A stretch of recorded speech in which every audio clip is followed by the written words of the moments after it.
Marchetti, which is an airplane. And it doesn't say that she flew the airplane, it just says flying in, but I suspect that she was the pilot. Now, deliberately, I'm getting at perception here because it often underlies the way in which we come to a conclusion about a person who is a leader. And this happened to me at one time in the past when I was involved in some consulting where I interviewed a group of managers who reported to a senior executive.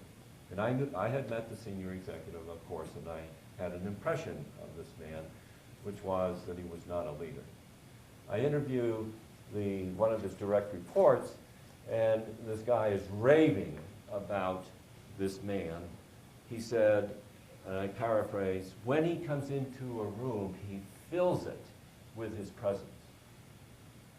When I was in the presence of the manager, I felt that he was just a tiny individual who didn't fill the room with anything. And again, it's the way our perception operates.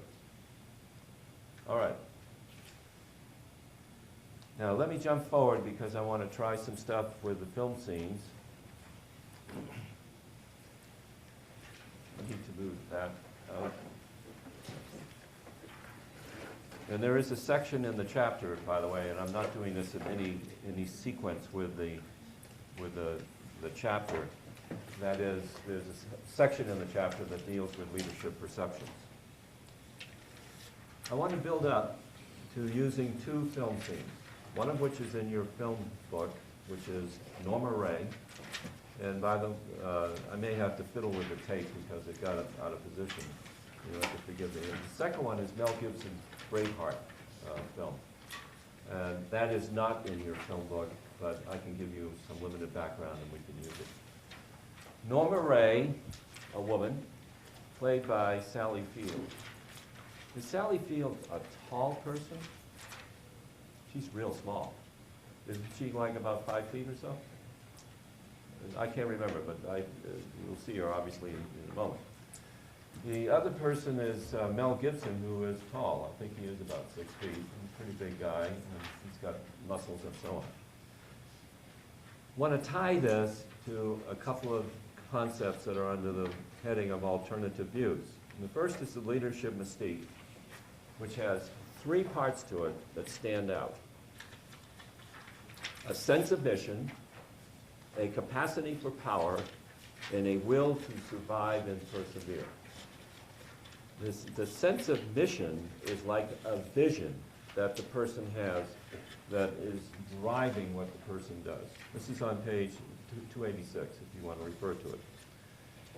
A capacity for power is the ability of the individual to build power and use it. And the will to survive and persevere, a will to survive and to persevere. And if I may quote it from the leader, is on page 287, a leader has a will to persevere against a discourteous, unbelieving world of sometimes total opposition. Think about it. The person who is in the leadership role is being told that everything that he or she wants to do is going to fail. But that person has a vision and believes that they can go forward and make it work. Set that aside. Second one is transformational leadership, which has also 3 parts to it, one of which is charisma. Now this charisma thing keeps coming back. It's rather constant, where the notion of charisma is to have a vision about some future state. Second is individualized consideration, where the person understands the individual attributes of the people that work for him or her and is able to shape the situation to take advantage of those attributes. And I think it was lurking about in some of your descriptions.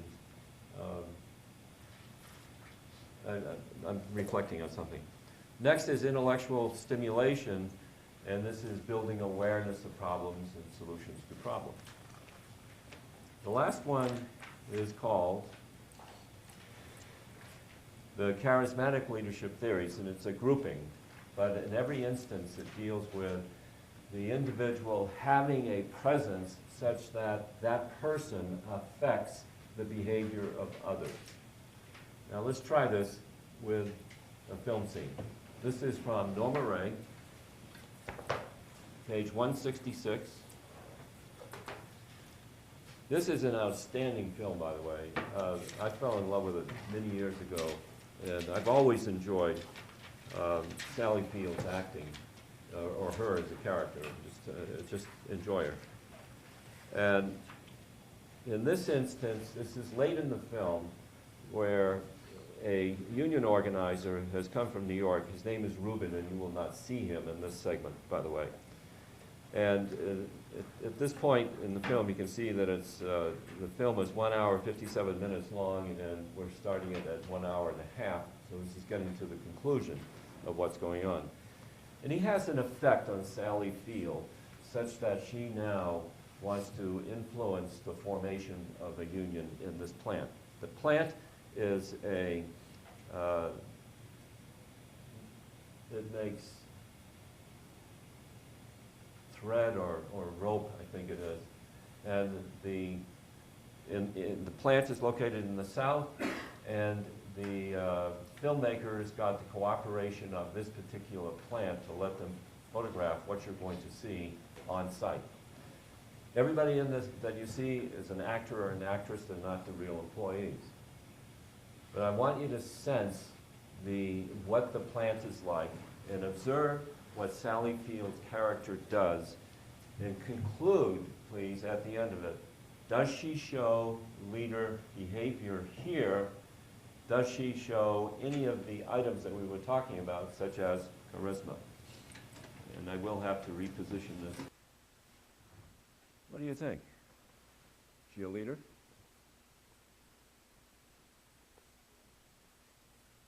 Why do you say that? You may say, of course, you're showing it because, but play along with me. Why? What characteristics does she show that causes you to conclude she is a leader? Say it again. Dominance. And how did she show dominance? She got up on the table and everybody stopped working. But she didn't say anything. She simply held up this sign that said union, and she rotated on the table. She never said a word. The first time she speaks is right where I stopped it, after the sheriff comes in and all that.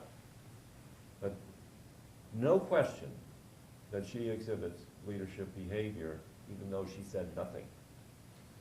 And would you describe her in that scene as charismatic? Why? I agree with you, but I would like to know your reason. Well, I don't know. I guess it comes from just she seemed to have vision and seemed to be able to lead the other people to follow into that. What was her vision? Her vision is she wanted to start the union. Exactly. Simple placard. By the way, the stills of that section where she's holding the still images are quite famous in cinema history, that they reproduced that particular moment. And she says absolutely nothing, and the way they edited the scene, you could see the change in people's behavior. Their expressions, they look at her, and one after the other, they shut down the machines. And the noise level slowly comes down to the end of the scene when everything is finished. Now let's contrast that. That's a woman, small woman.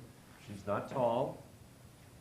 She's slight. She's also involved in something right now. I keep seeing her on television ads, and I can't remember what it is. Brothers and Sisters. Say it again? Brothers and Sisters. It's an ABC series. Oh, I mean an advertisement. It's for some good cause, and I just can't remember what it is.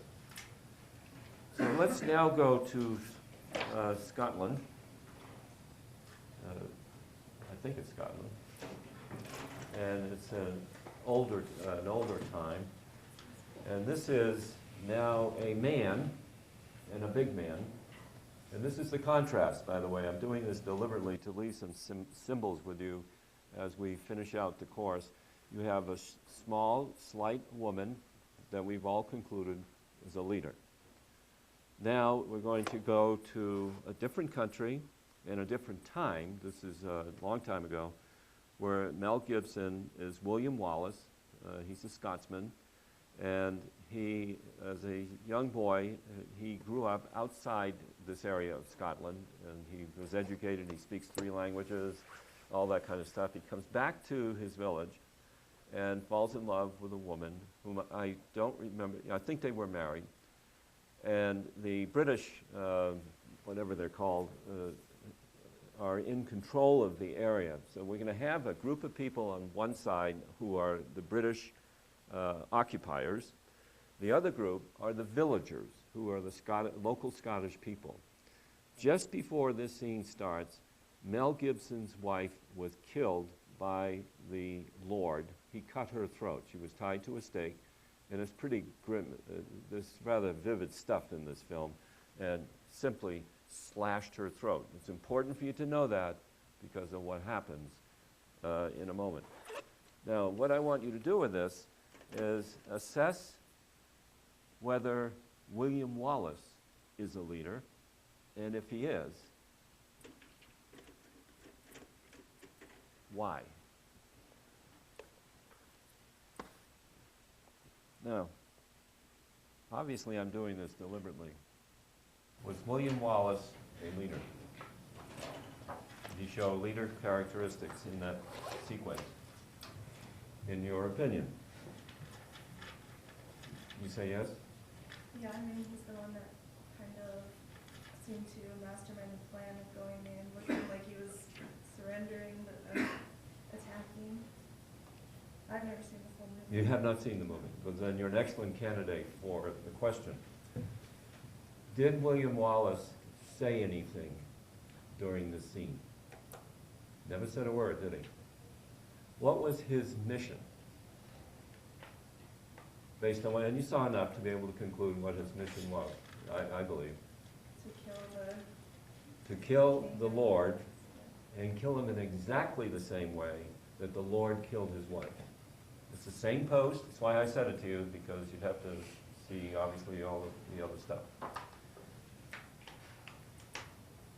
Did he have an effect on the behavior of the villagers? They were the ones without the uniforms, obviously.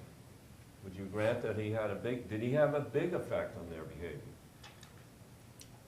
Remember the father, it's the father and son, by the way, of the guy that has the arrow in his chest is the father. He's like 60 or 70 years old. And his son comes up and tries to, you don't pull an arrow out that way. I haven't had this happen to me yet, but you don't, it's probably not a good idea to pull on it because of the barbed arrowhead. So the father breaks off the part of the arrow and gets back in the fight, right? Did William Wallace tell him to do that? No, not directly, but Wallace's presence and silence and dedication to get the Lord is what drove the behavior of all the other people. The old man is holding up this big wooden piece of a fence, holding it above his head. And they all stream on to the Scotsmen, and they basically take over the entire set. And that's what the film is about. Have any of you seen the film? You have, a couple of people. But do you remember later in the film where the British are on one side and the Scots are on the other in a big field, and he rides his horse back and forth, trying to get them to go in the direction he wanted to go? That's another example of leadership in this particular film. And if you haven't seen the film, it's a bit long. It's 2 takes, and whatever it is on a DVD. I just don't remember the running time, but it's worth the moment when you get done with everything else that you are doing.